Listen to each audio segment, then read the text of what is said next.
اللہ تعالیٰ ارشاد فرماتا ہے والعصر، قسم ہے زمانے کی، ان الانسان لفی خسر، انسان خسارے میں ہے۔ اچھا، خسارے کا معنی ہم سمجھتے ہیں گھاٹا ہو گیا۔ گھاٹا جو ہے یہ بولا جا سکتا ہے، لیکن یہ صحیح اس کو بیان نہیں کرتا لفظ خسارہ کو۔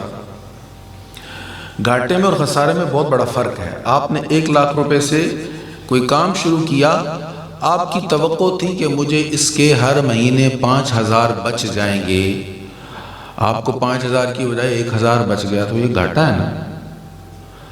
آپ کو 1,000 بھی نہیں بچا لیکن آپ کی انویسٹمنٹ سیو ہے، راس آپ کی اسی طرح سلامت ہے، تو یہ بھی گھاٹا ہے۔ اچھا، راس میں سے کچھ گھٹنے شروع ہو گئے تو یہ بھی گھاٹا ہے۔ یہ خسارہ نہیں ہے، خسارہ یہ ہے کہ راس مال ہی ڈوب گئی،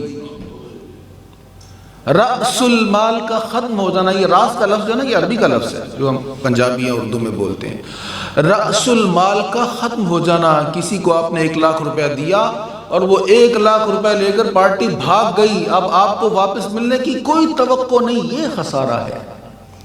فرمایا انسان تجھے ہم نے سانسیں دی، تجھے زندگی دی، تجھے اعمال کرنے کے لیے وقت دیا، تجھے مہلت دی، لمبی زندگی، سالوں تو جیا، اور تو نے زندگی میں جو کمانا تھا وہ کمانے کی بجائے تو نے سب کچھ برباد کر دیا۔ اللہ تعالیٰ زمانے کی قسم ارشاد فرما رہا ہے۔ اور زمانے کی قسم یہاں پر مفسر نے یہ بھی فرمایا، عصر سے مراد عصر کا وقت ہے، عصر سے مراد زمانہ ہے، اور زیادہ رائے کہ عصر سے مراد زمانہ بھی ہے، عصر کا وقت بھی ہے، سب مراد لے سکتے ہیں، لیکن بہتر ہے عصر سے مراد زمانہ۔